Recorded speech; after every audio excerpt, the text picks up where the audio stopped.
Izao no Jehova izay mamela ny elokao rehetra, izay manasitrana ny aretinao rehetra. Fotoana izay amankin'Andriamanitra manokana ny marary sy ny ankonana misy ny salama, ny fandaharana. Izao no Jehova.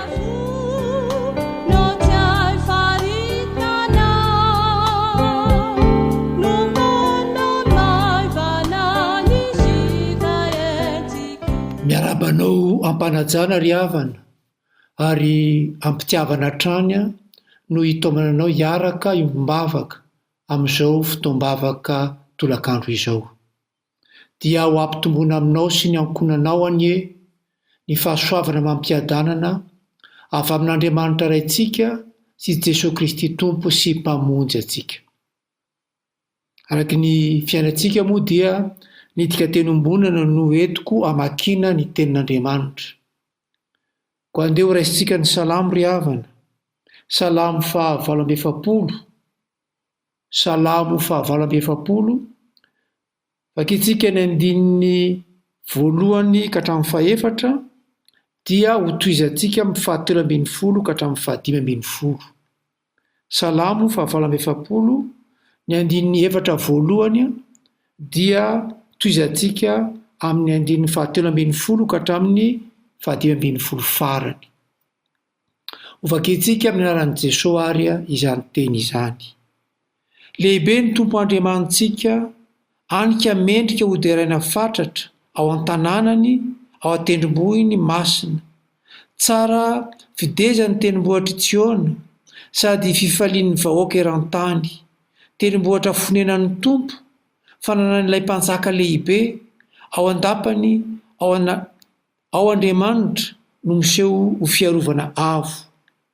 Ny tandrozotra manodidina ny Tsiona ka isaoranareo ny tilikambony, isaonareo ny tilikambony, manjiny tsara ny mandany ary diny fatratra ny lapany, dia ho azonareo tantaraina amin'ny taranaka any aoriana.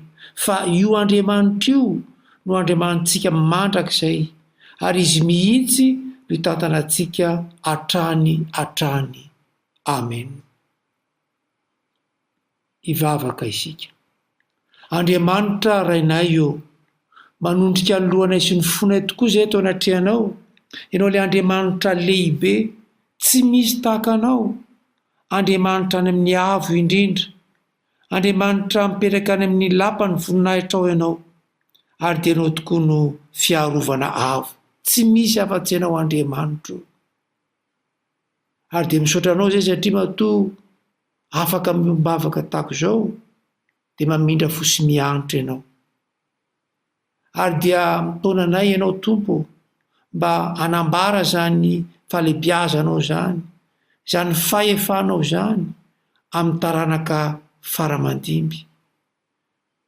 Ary dia sitrakao no iantsona ianao hoe Andriamanitra ianao.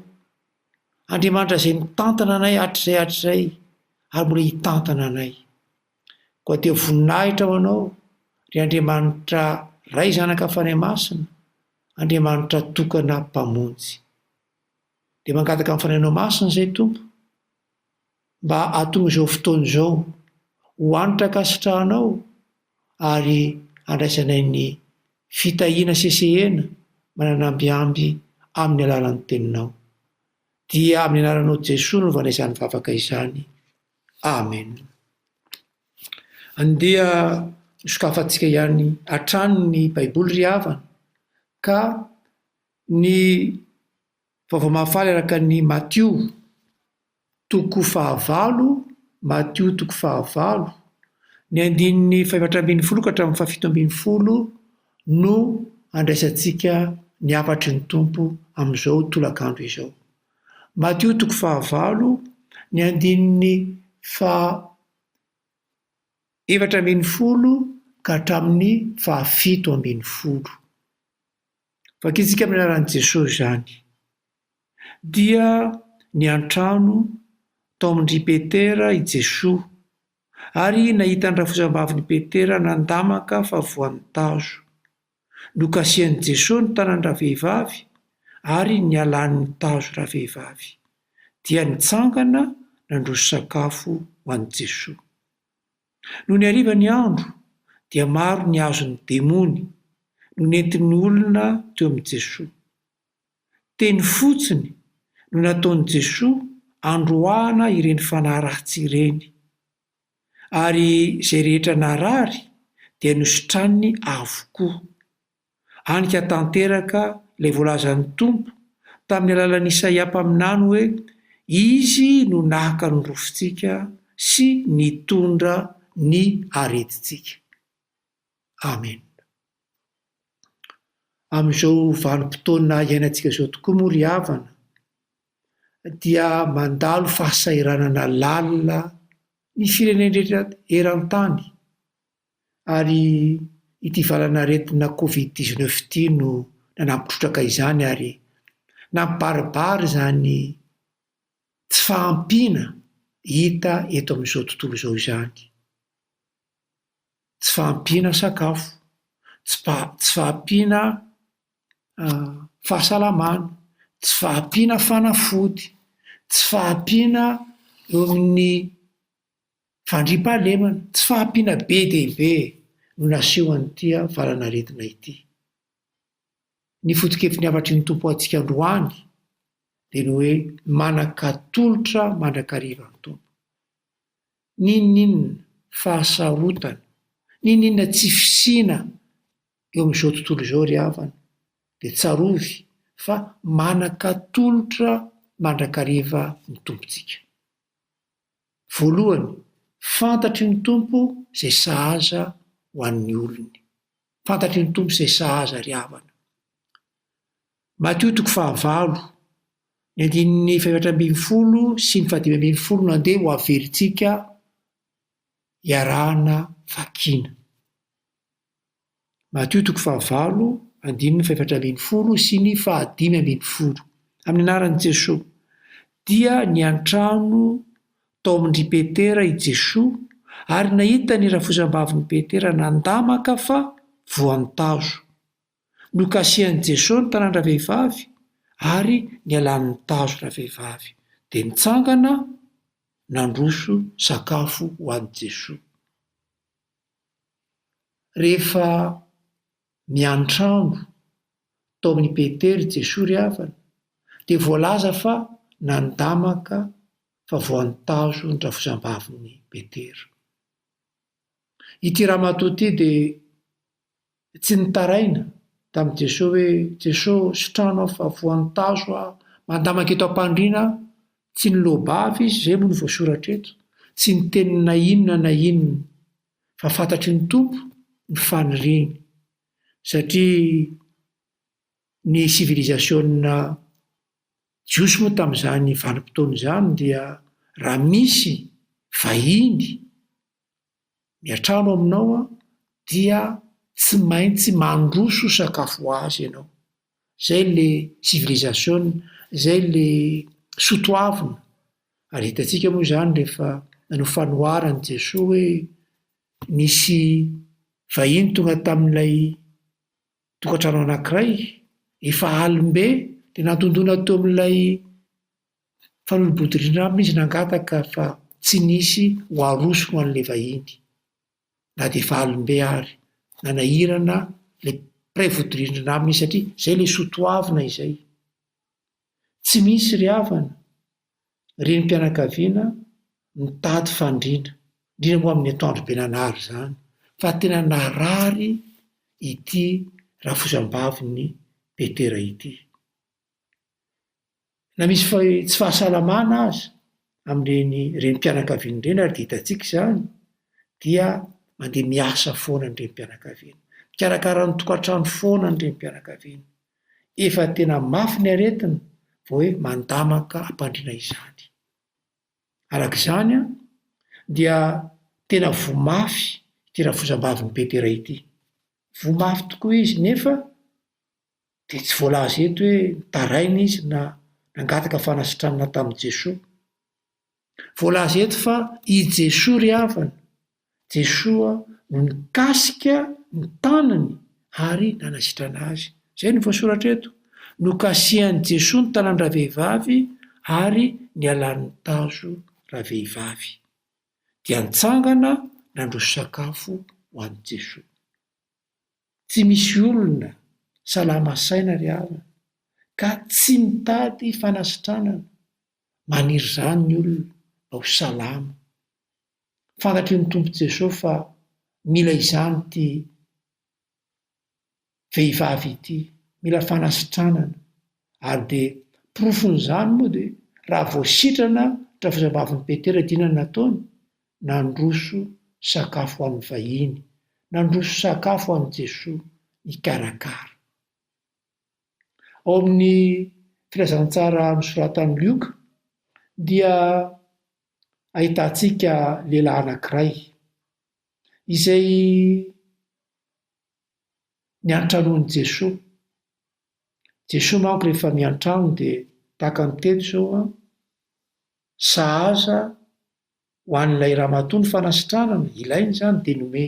Ity lehilahy ity ao amin'ny filazantsarany Lioka dia nahilikiliky ny fiarahamonina manirery. Filazantsara na vaovao mahafararaka Lioka 20 no ahitantsika izany. Nahiliky ny fiarahamonina satria mpamory hetra i Zakeo no anarany. De zao no voalaza. Lioka 20 de amin'ny andininy 5 amin'ny farany andininy 5 de hoy Jesosy tamin'ny lehilahy: ry Zakeo, midina faingana fa any aminao aho anio no tsy maintsy miantrano. Hitantsika fa niantrano tao amin'ny Petera Jesosy de nanolotra ilay fanasitranana. Niantrano ao amin'ny Zakeo Jesosy dia nanolotra famonjena. Hoy isika manko hoe fantatry ny tompo izay sahaza, satria manan-katolotra mandrakariva ny tompo. Raha tsy manan-katolotra koa moa izy ka nafantany ary izay sahaza, afaka hanoatra ve izy? Fa afaka manolotra izy ry havana. Hoy isika hoe fantatry ny tompo izay sahaza. Izao no lazain'i Jesosy tamin'ny Zakeo. Vaovao mahafaly araka ny Lioka 20 amin'ny andininy 7 de hoy Jesosy: anio ny famonjena de tafiditra amin'ity trano ity, noho izany ity lehilahy ity koa dia zanaky Abrahama. Zany hoe zanaky ny teny fikasana, mpandova an'Andriamanitra. Tsy manirery intsony na vao ilikiliky ny fiarahamonina intsony fa tafaverina eo amin'ny fiarahamonina. Tonga vaokan'Andriamanitra i Zakeo. Ho antsika ry havana, eo anatrehan'izao aretina mahazo antsika na ny aretina mianjady amin'ny ankonantsika izao, de avelao Jesosy hiantrano e. Avelao izy hiantrano ato amintsika ry havana. Tahaka ny rafozam-bavin'i Petera sy Zakeo dia manana atolotra antsika ny tompontsika. Tsy mila milao bava akory isika ry havana, fa avelao izy hiditra ao am-pontsika, fantany izay sahaza ho antsika.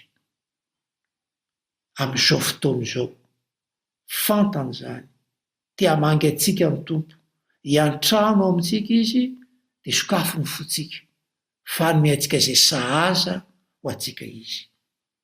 Hoy tsika hoe manan-katolotra mandrakariva ny tompo. Fantatry ny tompo izay sahaza, ary faharoa, feno fahefana ny tenin'ny tompo. Feno fahefana ny tenin'ny tompo. Mateo 5 ny andininy 9 sy ny 17. Mateo 5 ny andininy 9 sy ny 17 averintsika vakina amin'ny anaran'i Jesosy. Noho ny hariva ny andro, dia maro ny azony demony ka nentiny olona teo amin'i Jesosy.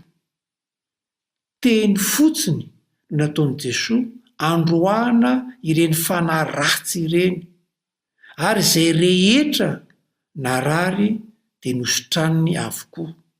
Anika tanteraka ilay voalazan'ny Tompo tamin'ny alalan'ny Isaia mpaminany hoe izy no naka ny rofintsika sy nitondra ny aretintsika.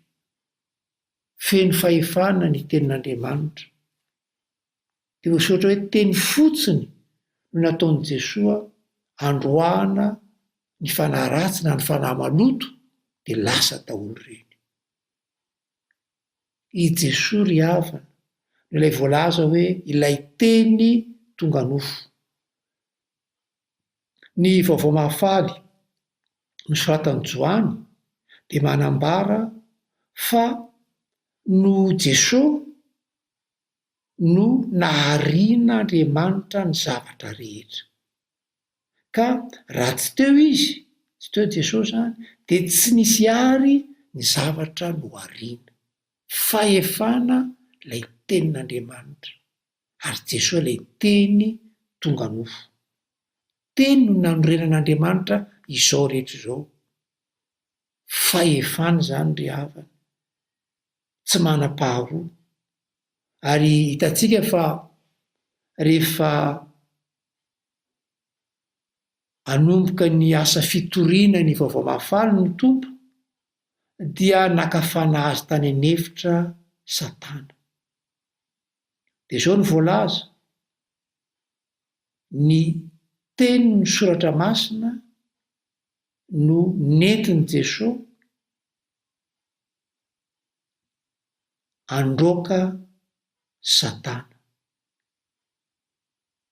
Voalaza fa ireto andinin-tsoratra masina ireto no navalin'i Jesosy dia lasa Satana. Eto dia teny Jesosy, teny fotsiny nataon'i Jesosy dia lasa ny fanahy ratsy. Afaka ny olona sitrana. Dia efa mitoy ny vaovao mahafaly araky Matteo 5:20 ity dia voalaza fa ny aretina rehetra dia nositranin'i Jesosy, izay marary rehetra. Rehefa karazana aretina zany na inona dia nisotranin'ny Tompo Jesosy avokoa. Tamin'ny tapany voalohany dia hitantsika fa tsy nangataka fanasitranana ny rafosam-bavin'i Petera, fa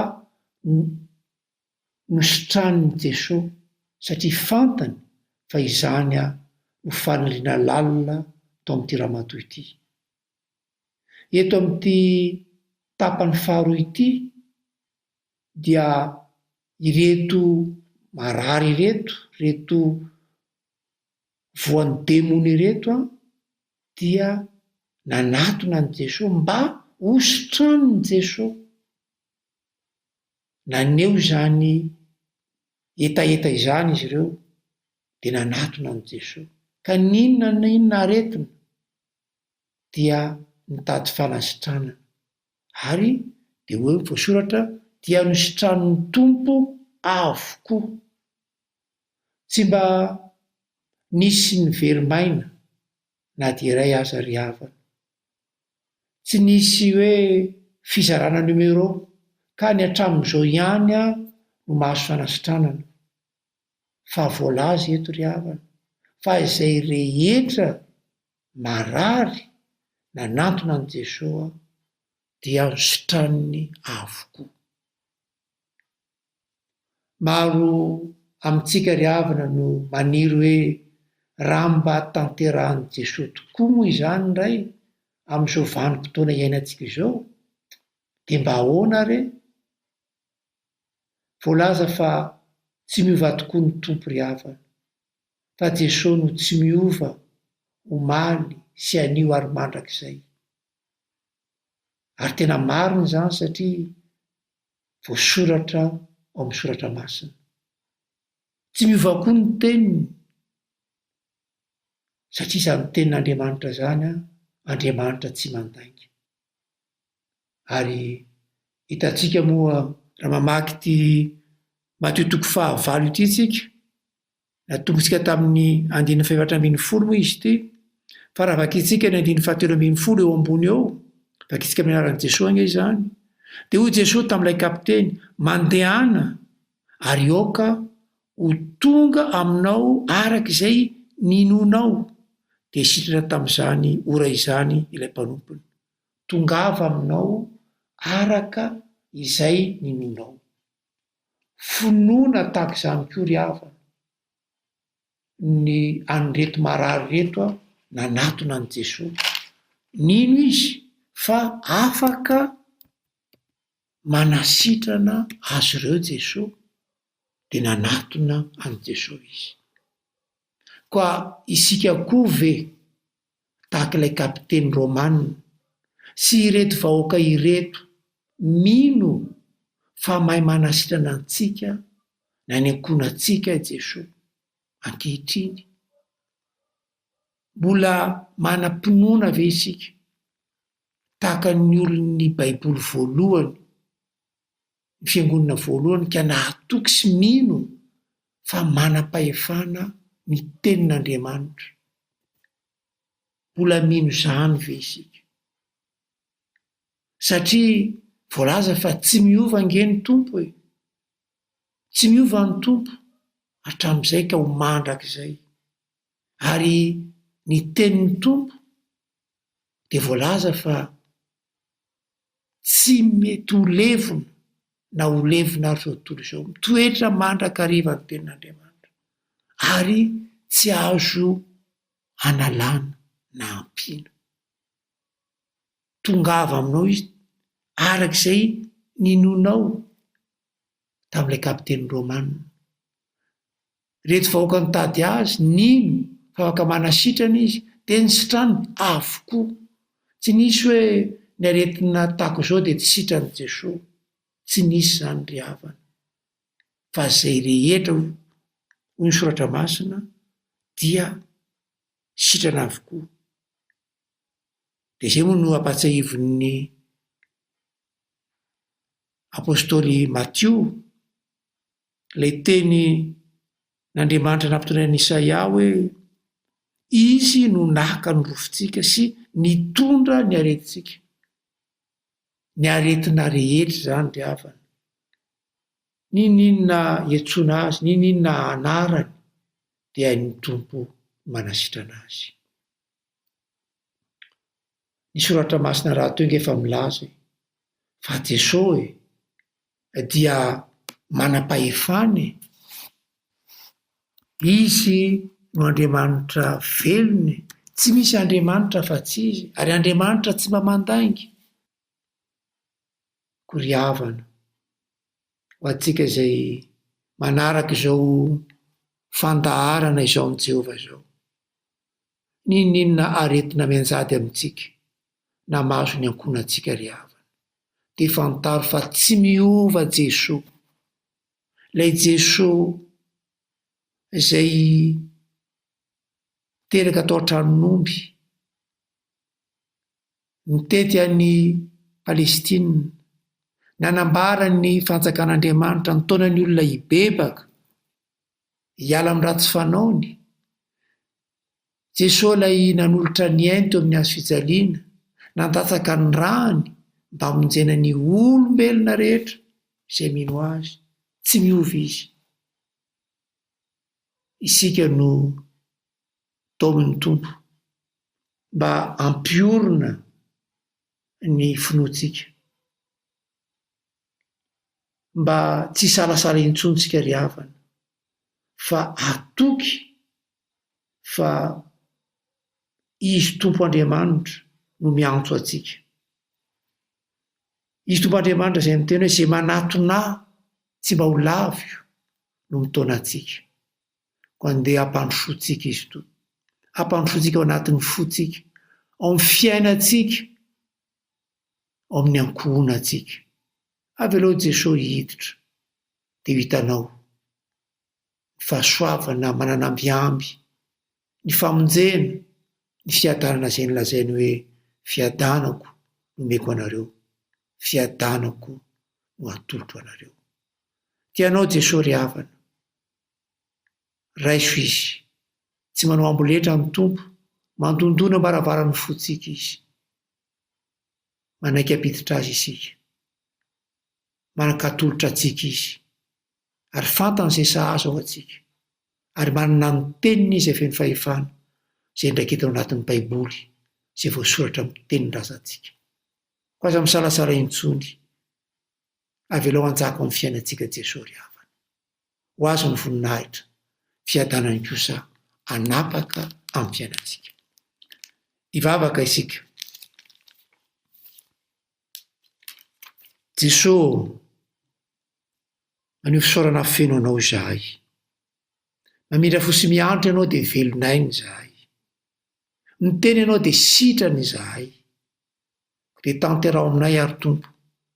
Ny fanasitranana izay efa nampanantena anao sy efa omenao ho an'izay olona matoky sy mitady anao. Dia tao amin'izay tompo, anatona anao sy ametraka ny fiainanay eo ambany fahasoavanao.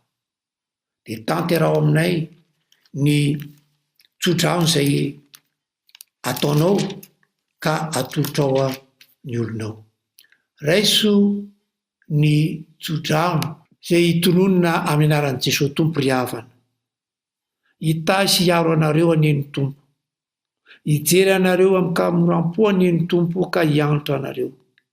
Handray anareo amin'ny kazavampo aneny tompo ka hanome anareo fiadanana. Raiso ny fiadanan'i Jesosy anapaka ao am-ponao ry havana. Amen.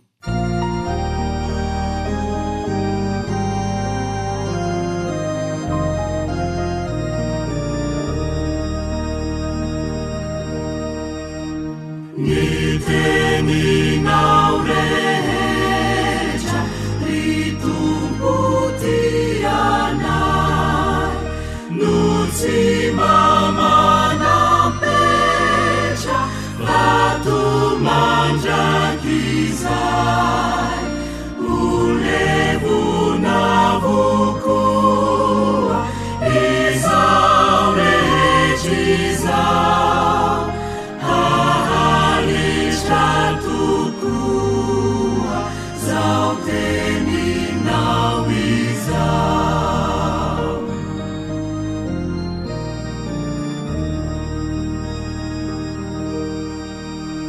Ny teniny baiboly no sabatretinay, handresiny devoly lay fahavalonay, raha misy mampahory ka hosay izahay, ny teninao mahery manjary tanjakay.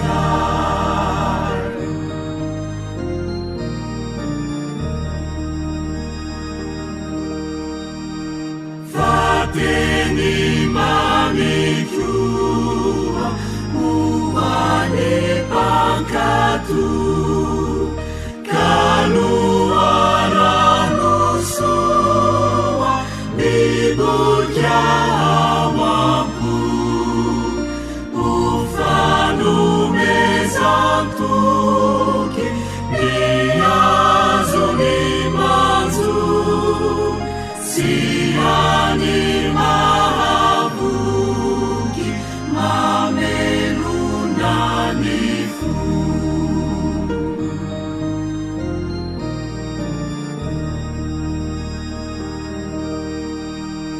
Fateny mampisava ny aizim-beaty, fanilomana zava ny diahoary, manolopa endrena manana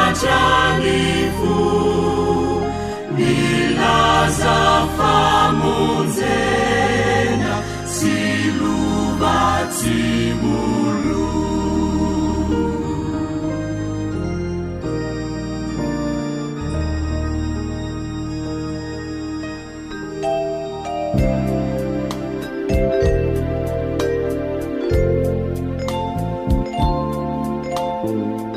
Izaho no Jehova.